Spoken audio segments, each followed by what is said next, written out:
네, 마지막 기관의 눈이 되겠습니다. 올해 윤주호 엄브렐라 리서치 대표와 함께하겠습니다. 안녕하세요. 안녕하십니까. 네, 마지막 기관의 눈, 이 시간에서는 올해 국내 증시 정리 먼저 해보고요.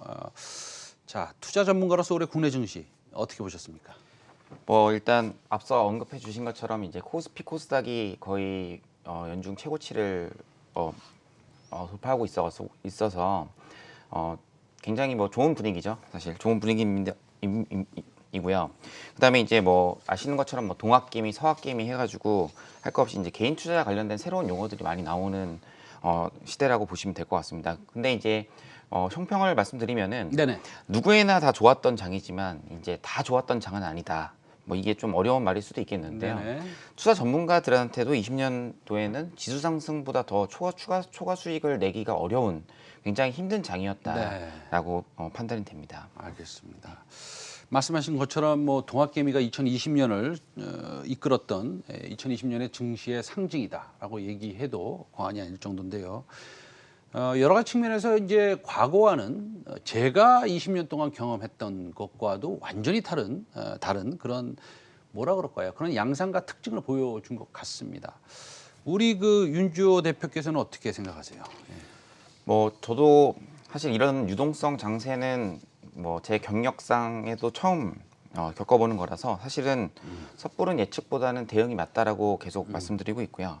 그다음에 앞서 말씀드렸던 동학개미나 이런 것들은 이미 국내 증시의 상징이 되어버린 지 오래입니다. 그래서 개인 투자자들의 순매수 누적 대금을 보면은 코스피 코스닥 합쳐가지고 올해 연초부터 해서 65조 원이나 했거든요. 네. 이거는 뭐 거의 뭐 2018년도에 대비해서 6배 정도 늘어난 거고 개인 투자 비중이 이제 전체 증시 거래 대금에서 65%에서 이제 76%까지 올라갔다. 결론적으로는 예전에는 외국인과 기관이 이끌어갔던 장세에서 네네. 어떻게 보면 개인 입장에서 어떻게 보면 좋은 종목들, 좋아 보이는 종목들의 퍼포먼스가 좋을 가능성이 높다라고 생각을 하고 있습니다. 알겠습니다. 이게 또 그다음에 과거는 좀 다르게 주가 상승을 주도했던 업종 이런 종목들이 좀 달랐잖아요. 그렇죠. 올해는 어떤 특징이 있고 이런 특징들이 내년에도 좀 이어지겠습니까? 네.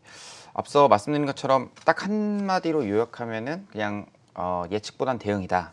왜 이렇게 말씀을 드리냐면 과거 차화정 시절 뭐 저희가 뭐 지수 상승을 이끌었던 차화정 시절에 보면은 자동차, 화학, 정유 섹터만 뭐 2, 3년 동안 오르던 그런 시절이었습니다. 그래서 사실 전문가들한테도 되게 쉽죠. 어떻게 보면 이런 사이클에서 어떤 특정 섹터만 가지고 있으면 수익을 낼 수 있는 충분한 바이온 홀드 전략이 굉장히 맞았다라고 보면은 아까 말씀드린 것처럼 올해는 이제 외국인과 기관이 오히려 반대로 뭐 장이 안 좋아질 때 팔고 장이 좋아질 때 위에서 사는 이런 반대적인 매매를 하고 동학개미가 어떻게 보면 저점에서 매수해서 고점에서 파는 그런 스마트한 전략들을 하고 있어서 여기에 이제 근본적인 원인은 이제 과거의 섹터는 2, 3년에 한 번씩 사이클이 왔다면 요즘에는 빠른 뉴스와 빠른 정보들이 유통되면서 섹터의 변화들을 금방금방 파악하면서 그게 주가에 반영되고 있다.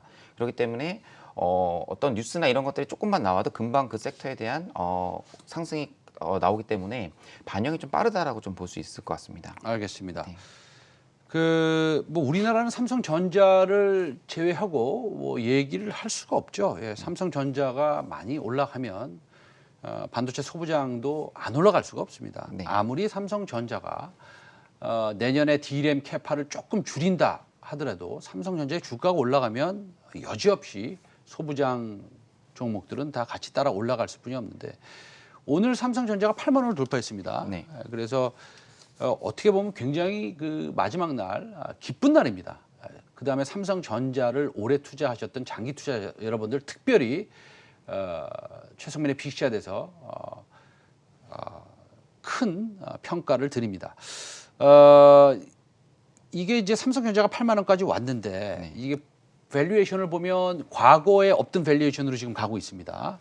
그렇다고 본다면 삼성전자가 이렇게 된다면 코스피도 과거에 없었던 밸류에이션으로 도달하지 못했던 밸류에이션으로 갈 가능성이 많은 것 같은데 그거에 대해서는 어떻게 생각하십니까?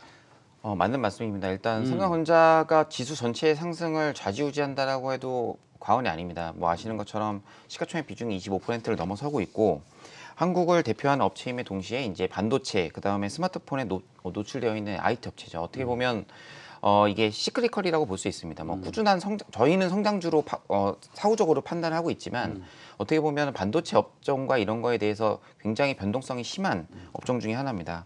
삼성전자의 상승 이유를 몇 가지를 좀 살펴보면요. 첫 번째로는 말씀하신 것처럼 코스피의 대표적인 성격을 가지고 있기 때문에 달러 약세 관련해서 이머징 시장으로 외국인 자금들이 유입했을 때 여기서 과연 큰 그 어떤 업체들 중에서 그러니까 시가총액이 높은 애들 중에서 뭐 바이오랑 뭐 IT 소프트웨어 기업을 빼면은 삼성 제조업 중에서는 가장 삼성전자가 글로벌로 경쟁력이 있기 때문에 외국인 자금 유입이 됐을 때 가장 대표성을 가지고 있었다라고 생각이 들고 있고요.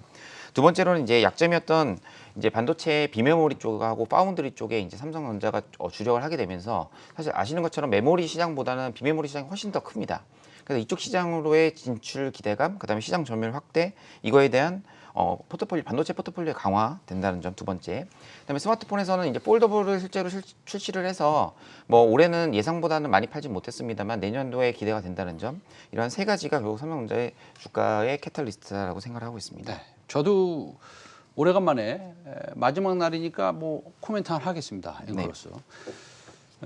기본적으로 지금 그 삼성전자의 비메모리 반도체 파운더리 그 부문의 실적이 내년에 뭐 많이 증가할 수 있다라고는 합니다. 그러나 그 증가의 폭은 굉장히 클지언정 절대 규모는 그렇게 크지는 않습니다. 밸류에이션을 변경시킬 만큼 크지는 않지만 이게 미래에 그렇게 될 것이라는 그런 밸류에이션이 지금 반영이 되고 있는데요.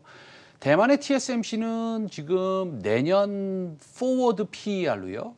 그러니까 포워드 PER로 한 26배에서 28배 사이로 거래되는 것 같은데요.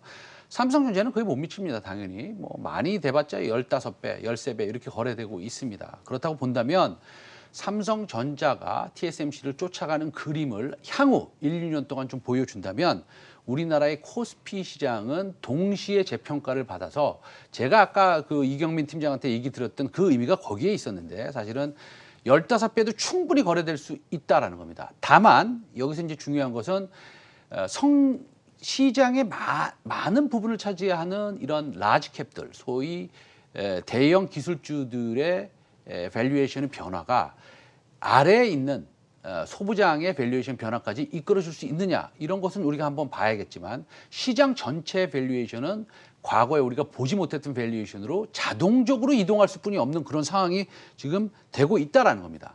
그래서 이거를 과거의 잣대로 예전에는 10배에서 12배로 트레이딩 됐으니 실적이 올라야지 우리나라가 15배로 거래될 수 있다라는 것은 아닐 수도 있다라는 앵커의 코멘트를 드리겠습니다.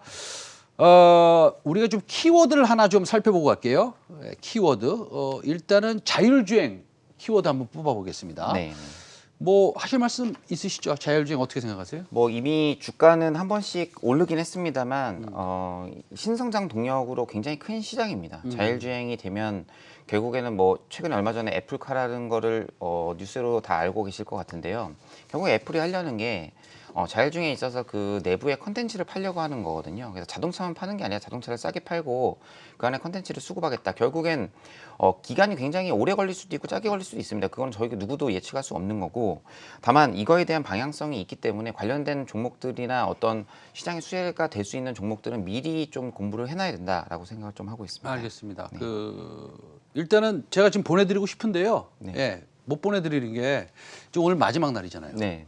그러면 내년에 아주 크게 성장할 수 있는, 우리가 뭐 주가의 향방은 신도 모르지만 그래도 본인 생각에 이거 좀 괜찮다라는 거 종목 하나 꺼내 주시고 가셔야죠.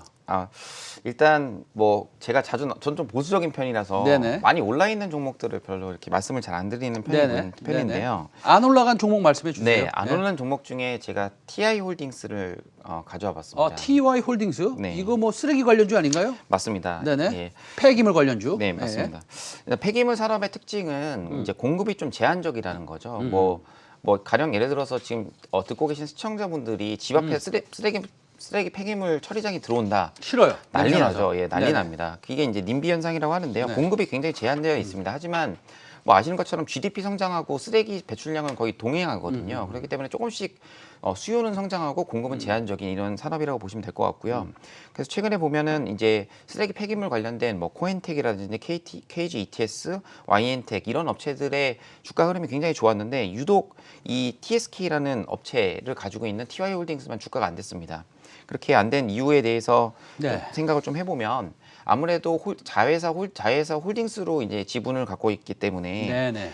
그거에 대한 어떤 할인 가치를 좀 주고 있다라고 생각을 하고 있는데 네네. 이게 보니까 제가 최근에 이제 그 환경 업체 그 쓰레기 폐기물 업체들을 이제 뭐 큰 펀드 KKR이나 SK 건설이나 이런 업체들이 샀는데 그 샀던 가격이 뭐 그전에도 몇 번 말씀하셨던 EV 에비타 밸류에이션으로 15배에서 20배 이제 거래가 됐음에도 불구하고 이 티어홀딩스가 갖고 있는 TSK 지분을 EV 에비타로 봤을 때 10배만 해도 1.4조 가치가 나오더라고요. 그래서 지금 그러면 업사이드 소위 말해서 앞으로 얼만큼 더 올라갈 수 있는 룸이 있다고 생각하시는 거죠? 일단은 다른 그러니까 상장사와 이제 뭐 어떤 부동산 가치까지 다 합치면 아무리 보수적으로 봤을 때는 이제 EV 에비타 기준으로 10배를 보면은 여기서 시가총액 1.2조까지 갈 수 있다고 생각하고요. 원래 정상적으로 거래가 되면은 네네네.